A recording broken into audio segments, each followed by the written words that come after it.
Urutan yang pertama dari 10 ini adalah keluarnya Dajjal. Ini urutan pertama. Dajjal, jemaah sekalian, adalah diambil dari kata-kata Dajjalah yang berarti kekacauan. Dajjal ini akan keluar nanti dari negeri Persia. Sebuah kota dalam hadis sahih dikatakan dari wilayah namanya Yahudiyah. Allahu alam apakah dia dari turunan Yahudi atau bukan, tapi yang jelas Dajjal nama orang dipastikan disebutkan namanya dan cirinya. Dan dia akan diikuti dari wilayah Yahudiyah tadi, di wilayah Khurasan, kalau sekarang wilayah Iran, negeri Iran sekarang. Diikuti dengan 70.000 dari orang-orang Yahudi Khurasan. Dia akan keluar membuat kerusakan selama 40 hari. Kata Nabi SAW, 40 hari itu sehari seperti setahun, sehari lagi yang kedua seperti sebulan, hari yang ketiga seperti sepekan, dan sisa harinya seperti hari kalian. Ulama hadis mengatakan yang dimaksud adalah sehari pertama seperti setahun, memang setahun maksudnya. Jadi Dajjal akan buat kerusakan setahun, 2 bulan, 2 pekan. Dia akan keliling muka bumi semuanya, dan kata Nabi SAW, seluruh bumi ini akan dimasuki oleh Dajjal. Tidak tertinggal satu lorong, gang, jangankan kota atau desa, kecuali Dajjal akan masuk ke dalamnya, kecuali Madinah dan Mekah. Tidak bisa dimasuki oleh Dajjal. Kata Nabi SAW dalam hadis sahih, karena di setiap pintu gerbang Mekah dan Madinah, malaikat menghenuskan pedangnya dan menghalau Dajjal sehingga Dajjal tidak bisa masuk. Ciri-ciri Dajjal disebutkan dalam banyak hadis yang sahih adalah mata kanannya yang paling pertama rusak, seperti anggur kering. Kata Nabi SAW dalam hadis sahih, ketahuilah Dajjal buta mata kanannya dan Tuhan kalian tidak buta. Karena dia akan mengaku sebagai Tuhan. Mungkin Bapak Ibu tanya, bagaimana bisa orang mau mengikuti dia? Karena dia diberikan kelebihan sama Allah SWT. Dalam hadis sahih juga disebutkan kalau dia masuk ke dalam sebuah tempat, lokasi, wilayah, dan dia mengaku sebagai Tuhan, orang-orang ikutin, maka wilayahnya jadi subur. Peternakannya jadi banyak, hujan turun dari langit, tanaman-tanaman mereka jadi subur. Memang fitnah. Allah turunkan tanda-tanda hari kiamat. Kalau wilayah itu tidak beriman kepada dia sebagai Tuhan, maka jadi kering, tandus. Cobaan dari Allah Subhanahu wa ta'ala. Makanya kata Nabi SAW, disebutkan cirinya Dajjal mata kanannya rusak dan seperti anggur yang rusak. Kemudian dia orangnya memiliki kulit yang kehitam-hitaman, serta memiliki dahi yang lebar. Setiap orang beriman bisa membaca di dahinya tertulis 3 huruf, kafara.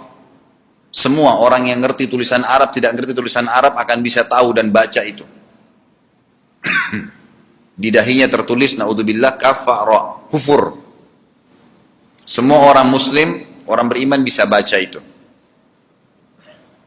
Rambutnya keriting dan orangnya tinggi besar. Dia akan mengaku sebagai Tuhan dan Dajjal akan diikuti, kata Nabi SAW, dengan dengan gunung, bergunung-gunung makanan. Allahu a'lam maksudnya bergunung-gunung ini seperti apa, tapi Dajjal kemungkinan besar memiliki banyak sekali persiapan yang dia akan berikan kepada wilayah-wilayah yang beriman kepadanya. Kata Nabi SAW, kalau kalian dengar Dajjal keluar di satu lokasi, maka menghindarlah. Walaupun kalian harus lari ke gunung. Tapi kalau seseorang di antara kalian bertemu dengannya, maka kokohkanlah. Artinya, kuatkanlah iman kalian, walaupun kalian harus dibunuh. Dajjal ini memiliki di tangan kanannya api. Kelihatan besar, Allahu alam di telapak tangan atau di sebelah kanan tubuhnya.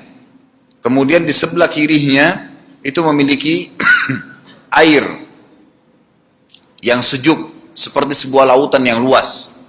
Sebagian ulama hadis mengambil hadis ini dengan letter-letternya, artinya dia memang punya api yang sangat besar untuk menghukum orang-orang yang tidak beriman pada dia, dan dia memiliki sungai atau lautan yang luas, airnya sejuk dan dingin bagi orang yang ikut kepada dia. Kata Nabi SAW, kalau kalian ditangkap oleh Dajjal, hadis begini, kalau kalian dengarkan Dajjal, carilah tempat yang jauh dan jangan seseorang di antara kalian berkata, imanku kuat, aku akan menghadapinya. Karena bisa saja dia mengatakan itu, ternyata pada saat ketemu dia jadi pengikutnya. Tapi kalau kalian bertemu, kokohkanlah pendirian kalian dan yakinlah Dajjal, ya, di tangan kanannya ada api dan di tangan kirinya ada lautan. Kalau kalian tertangkap, maka pilihlah yang di tangan kanannya, yang api. Dan ucapkanlah bismillah. Pada saat kalian pun harus dilemparkan ke api itu, ketahuilah api tersebut adalah lautan yang dingin. Terbalik, air yang dingin di tangan kirinya sebenarnya itu adalah api neraka yang panas. Maka kita diajar oleh Nabi SAW. Dajjal terus aja banyak pengikutnya, akan diekspos. Seperti kita tahu sekarang, luar biasa bagaimana media dalam sekejap saja sudah bisa tersebar di sana sini beritanya. Kata sebagian ulama yang menanggapi fasilitas media kita di zaman sekarang mengatakan, kemungkinan besar memang Dajjal ini akan terekspos sangat cepat karena adanya media kayak kita sekarang. Cepatnya dia keliling muka bumi ini setahun, 2 bulan, 2 pekan, sudah semua bumi ini dilingkari, didatangin karena memang sekarang fasilitas pesawat ada, transportasi mudah.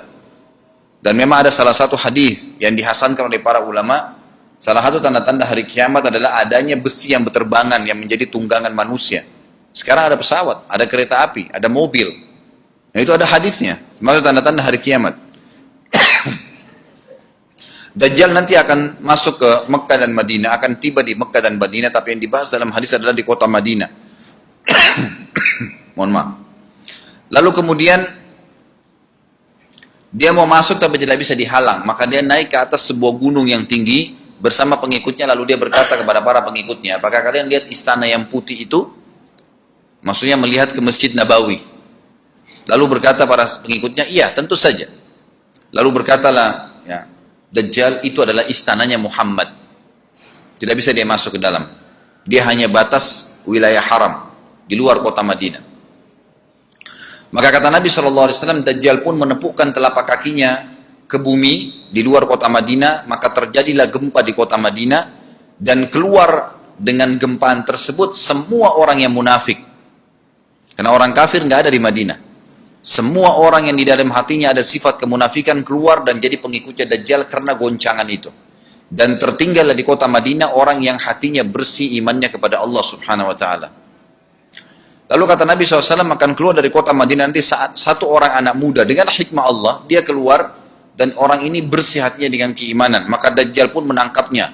Lalu dia ingin mendemokan kemampuannya di depan para pengikutnya. Lalu kemudian Dajjal pun mengatakan kepada anak muda tersebut, saya Tuhanmu. Anak muda itu mengatakan, kau adalah Dajjal yang telah disampaikan oleh Nabi kami Muhammad SAW. Maka dia pun mengambil gergaji, sebagian hadis lain menjelaskan alat yang tajam, lalu membelah dua anak itu. Dari kepalanya dibelah sampai ke kemaluannya, terbelah dua kiri kanan. Lalu Dajjal lewat di tengah-tengahnya, demo sambil ya dilihat oleh para pengikutnya dan mereka bersorak-sorak. Lalu Dajjal mengatakan, bersatulah, bersatu kembali jasadnya. Kata Dajjal dalam hadis ini, apakah kau sudah yakin saya Tuhanmu? Anak muda itu mengatakan, saya bertambah yakin kalau kau adalah Dajjal yang disampaikan oleh Nabi SAW. Kata Nabi SAW dalam hadis penutup, ini hadis sahih riwayat Bukhari, riwayat Muslim, ahli sunan, semua menukil tentang masalah Dajjal. Saya tidak sebutkan siapa-siapa perawinya karena memang ini semua hadis sahih. Cukup banyak hadisnya, saya satukan saja. Jadi merangkai seperti sebuah cerita. Maka Dajjal pun akhirnya setelah itu tidak mampu menyentuh anak muda lagi. Anak muda itu. Allah SWT sudah selamatkan dia. Ringkas cerita, Mekah sama Madinah cuma dia laluin, kemudian dia menuju ke Palestina. Pada saat tiba di Palestina, Dajjal sendiri tidak tahu kalau ajalnya sudah dekat. Maka dia pun akhirnya ya berdemo di sana, menganggap dia punya sebuah kerajaan, sampai di daerah Palestina, tepatnya sekarang Israel, subhanallah. Direbut wilayah itu oleh Israel, tanpa mereka sadari, dalil-dalil wahyu menuntun mereka ke situ. Ada sebuah kota, namanya kota Babelut. Di Israel itu kota itu ada, saya pernah lihat cuplikannya. Termasuk kota yang diidolakan di dalam negeri Israel sendiri, namanya Babelut. Subhanallah, hadis menyebutkan nama Babelut. Hadis Nabi SAW dari 1400 tahun yang lalu mengatakan, nanti Dajjal akan berkumpul di sebuah wilayah namanya Babelut di Syam, Maksudnya di Palestina itu. Israel sekarang. Ada kota Babulud dan orang Yahudi sekarang lagi gencar membangun kota itu dan dianggap kota favoritnya Israel. Subhanallah. Dajjal akan masuk ke sana dan berkurung diri. Pada saat dia tiba di Palestina, waktu yang bersamaan, di kota Madinah berkecamuk. Kaum muslimin sepakat semua keluar untuk mengejar Dajjal dan membunuhnya. Keluar dari kota Madinah, satu orang yang namanya seperti namanya Nabi Muhammad SAW, Muhammad bin Abdullah, dan dia dari turunan Nabi SAW juga. Kata Nabi SAW akan keluar nanti, ya, seseorang dari kota Madinah, dari keturunanku, yang namanya seperti namaku, Muhammad bin Abdullah. Juga sama posternya, parasnya seperti aku. Sama dengan Nabi SAW, persis alisnya, rambutnya, kulitnya, dari turunan Nabi SAW, tapi dari asli kota Madinah. Sebagian ulama hadis mengatakan dari turunan Hasan radhiyallahu anhu ajmain. Intinya kata Nabi SAW akan keluar nanti dari kota Madinah, tapi akhlaknya bukan seperti akhlakku. Tentu tidak mungkin ada orang yang sama dengan akhlak Nabi SAW. Kata Nabi SAW, Allah mengubah dia dalam sehari semalam. Tiba-tiba berubah menjadi orang baik dalam sehari semalam. Jadi orang faham agama. Lalu orang-orang pun akan datang kepadanya dari masyarakat Madinah berkata, engkau adalah turunan Rasulullah SAW, pimpinlah kami berperang melawan Dajjal. Maka dia pun menolak. Dia menolak awalnya, kemudian dia menuju ke Mekah diikutin dengan 300 orang pertama dari kota Madinah. Sampai di Mekah, setelah selesai dia tawaf, maka seluruh muslimin menunjuknya sambil mengatakan, engkau harus memimpin kami. Dan orang ini punya julukan Mahdi. Dikenal dengan Imam Mahdi. Inilah tanda-tanda kiamat yang kedua. Setelah Dajjal keluar, buat kerusakan di muka bumi tadi selama 40 hari itu atau setahun lebih. Kemudian keluarlah tanda-tanda kiamat kedua pada saat dia sudah tiba di kota Babulud di Israel. Keluarlah si Mahdi ini. Pada saat dia tiba di Mekah, dibaiatlah oleh banyak kaum muslimin. Tidak disebutkan jumlah pasukannya. Maka terbentuklah pasukan jihad yang mengejar Dajjal menuju ke Palestina. Lalu keluar tanda-tanda kiamat 3, langsung berentetan semua. Makanya ulama mengatakan tanda-tanda kiamat kecil, itu antara satu sama yang lain ada jarak-jaraknya. Tapi kalau tanda-tanda kiamat besar, sekali datang, maka datang semua. Gitu kan. Walaupun memang ada masa, gitu kan, ada masanya. Tanda-tanda kiamat besar yang ketiga adalah pada saat pasukan Imam Mahdi dengan pasukan jihad itu tiba di Darul Baydha namanya. Menara kota putih yang ada menara putihnya, dan itu sekarang di negeri Syam, tepatnya di Damaskus, ibu kota Syria. Sebagian ulama mengatakan Masjid Jami' Syam, karena memang menaranya berwarna putih. Hadis menyebutkan di menara itulah, di masjid itulah Imam Mahdi mampir sholat asar bersama pasukannya, dan sudah dekat. Syam, negeri Syam, masuk di dalamnya wilayah itu adalah Israel, ya sekarang Palestina, kemudian Syria, dan ini masjid ada di Syria, di Damaskus. Pada saat itulah datang tanda-tanda kiamat besar yang ketiga, yaitu turunnya Nabi Isa alaihissalam. Kata Nabi SAW dalam hadis Bukhari, hadis Muslim, hadis Sahih semuanya, dikatakan Isa alaihissalam akan turun sambil memegang kedua sayapnya malaikat, dan dari rambutnya yang basah meneteskan air. Pegang sayap malaikat turun, dan semua muslimin waktu itu menyaksikan. Ya masih hidup zaman itu menyaksikan, dan ini wahyu, penyampaian, pasti terjadi. Maka dia pun turun, lalu kemudian dia masuk, dan orang-orang pada saat itu mengenalnya kalau dia adalah Isa, dan mereka sudah tahu ini masanya, turunnya, keluarnya Dajjal. Ini Mahdi sudah ada. Mereka tahu akan turun Isa. Sudah ada informasi, seperti saya sampaikan ke Bapak Ibu sekarang, itu muslimin di zaman itu sudah tahu semua.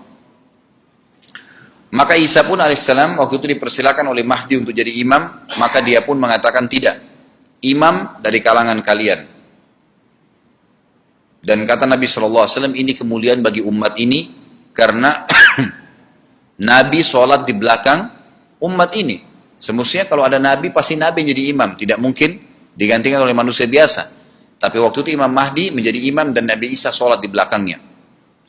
Perlu anda tahu juga hadis Nabi SAW yang sahih yang berbunyi, kalau Musa dan Isa hidup di zaman aku sudah diutus, niscaya keduanya akan jadi pengikutku. Jadi memang kena kebenaran agama ini dibawa oleh Nabi SAW. Baik, sholatlah mereka, kemudian mereka menuju ke Palestina. 3 tanda-tanda kiamat sekaligus terjadi. Pada saat menuju ke Palestina, tiba di pintu gerbang Babulut. Dan di wilayah Babulut ini, kata Nabi SAW, nanti Isa akan masuk dan membunuh Dajjal. Dan setelah membunuh Dajjal, maka seluruh pengikut Dajjal dari kaum Yahudi akan bersebaran, sembunyi di bawah batu dan pohon, di atas batu dan di bawah pohon. Semuanya batu dan pohon itu akan berbicara kepada setiap pasukan mujahidin, berkata, wahai muslim, ini Yahudi di atas saya atau di bawah saya. Batu bilang ini Yahudi yang sembunyi, yang pohon mengatakan, wahai muslim, ini Yahudi, bunuhlah dia. Maka dibunuhlah orang-orang Yahudi tersebut yang menjadi pengikut Dajjal oleh kaum muslimin. Kecuali satu pohon, namanya pohon Garqat. Pohon Garqat ini pohon yang daunnya kadang-kadang agak kering dan ada duri-duri, ya, batangnya ada durinya. Subhanallah, pohon ini dikenal dengan pohon Yahudi karena satu-satunya pohon yang tidak akan bicara nanti adalah pohon ini. Dan apakah Bapak Ibu sudah tahu sekarang pemerintah Israel besar-besaran menanam pohon itu? Subhanallah. Kalau Anda lihat di berita tentang apa yang sekarang ditanam di negeri Israel orang Yahudi, maka yang paling banyak adalah pohon Garqat. Bahkan cuplikan yang saya lihat tentang Babulut itu pohon Garqatnya sudah sangat besar-besar. Diameter sudah 3 meter, 4 meter ke atas. Mereka sangat tahu tentang hadis ini. Tapi memang orang Yahudi, sebagaimana Ibnu Abbas katakan radhiyallahu anhuma, beliau mengatakan sabda firman Allah SWT tafsirnya surah Al-Fatihah, ghairil maghdubi alaihim, bukan orang-orang yang kau murkahi ya Allah, ihdinas siratal mustaqim, tunjukkanlah kami jalan yang lurus, siratal ladzina an'amta alaihim, jalan orang-orang yang telah kau berikan petunjuk, maksudnya orang-orang yang beriman. Ghairil maghdubi alaihim, bukan orang yang kau murkahi. Kata sahabat Nabi Ibnu Abbas radhiyallahu anhu adalah orang-orang Yahudi. Allah murka sama mereka karena mereka tahu kebenaran tapi mereka tidak mau ikutin. Itu cirinya orang Yahudi. Bahkan Allah mengatakan tentang mereka terhadap Nabi SAW, ya'rifuna kama ya'rifuna abna'ahum. Mereka mengenal Muhammad SAW sebagaimana mereka mengenal anak-anak mereka sendiri. Jadi orang Yahudi tahu. Waladhdallin, dan bukan orang-orang yang sesat. Ini adalah kata Ibnu Abbas, orang-orang Nasrani. Mau nyebarin agama, tapi mereka keliru. Agamanya yang Nabi Isa itu tidak wajib disebarkan di seluruh dunia. Tapi disebarin untuk Bani Israel. Karena Nabi Isa diutus untuk Bani Israel. Mereka mau berdakwah tapi salah. Ringkas cerita adalah, Nabi Isa alaihissalam akhirnya tiba dengan pasukan mujahidin di depan pintu gerbang Babulut. Kemudian orang-orang Yahudi tidak kenal. Tidak tahu Nabi Isa, tidak tahu tentang itu Mahdi. Mereka belum tahu ini. Mereka berbangga-bangga saja. Lalu mereka berkata kepada Dajjal, ada pasukan, segelintir pasukan yang mau menyerang kita. Dajjal mengatakan, bukakan pintu gerbang. Mereka tidak akan mampu melawan kita, karena pasukannya mereka banyak memang. Maka Dajjal dengan sombongnya menunggu di depan pintu gerbang. Pada saat dibuka, Dajjal kaget melihat ada Isa alaihissalam. Dan pada saat itu kata Nabi SAW, Dajjal faham kalau sudah tiba ajalnya. Begitu melihat Isa AS, dia lari. Dan badannya sambil meleleh di depan para pengikutnya. Lalu Isa AS mengejarnya mengatakan, wahai musuh Allah, saatnya kau akan menemui ajalmu. Lalu ditusuklah dengan tombak emas di antara dua matanya, maksudnya di dahinya, ditusuk oleh Isa AS dan matilah Dajjal. Pada saat Dajjal mati, pengikutnya pada ketakutan semua. Mereka anggap Dajjal Tuhan, mereka anggap Dajjal orang yang perkasa lah, orang yang kebal lah, beragam macam kelebihan. Mereka kaget pada saat mati, maka bertebaranlah mereka dan akhirnya mereka sembunyi di bawah pohon dan batu, di atas batu. Kemudian seperti saya katakan tadi, hadis menjelaskan, batu dan pohon akan memberikan penjelasan, hai muslim ini Yahudi, bunuhlah. Maka dibunuhlah pada saat itu mereka. Lalu Nabi Isa AS memimpin di muka bumi, dan kata Nabi SAW, pada saat itu Islam, agama Islam yang dibawa oleh Nabi SAW akan masuk ke semua rumah di muka bumi, gak tersisa. Satu dunia ini semuanya Islam. Hadis sahih, kata Nabi SAW, Islam akan masuk ke setiap rumah, bi'izzil aziz au bidhilli dhalil, dengan kemuliaan atau terhina. Yang tidak mau terima dibunuh. Nggak ada lagi penolakan terhadap Islam. Itu hadis sahih. Maka Nabi Isa alaihissalam memimpin pada saat itu, disebutkan dalam hadis 40 tahun dengan ketenangan menerapkan hukum Islam. Kata Nabi SAW, bagaimana awal umat ini bisa sesat sementara aku yang pimpin? Dan bagaimana akhir umat ini bisa sesat sementara yang pimpin mereka Isa dengan menjalankan hukum-hukumku. Jadi Nabi Isa alaihissalam nanti menerapkan Al-Quran. Seperti yang kita lakukan, sholat, segala ini sudah selesai, dikerjakan semua. Dan dalam hadis lain dikatakan Isa alaihissalam akan menghancurkan semua salib, membunuh semua babi. Enggak ada seekor babi pun hidup di muka bumi pada saat itu, semua salib dihancurkan. Dan yang menjadi, tidak ada agama lain. Semua, Nasrani, Yahudi, Hindu, agama apa saja habis semuanya. Semuanya beriman kepada Allah subhanahu wa ta'ala dan menjadi muslim.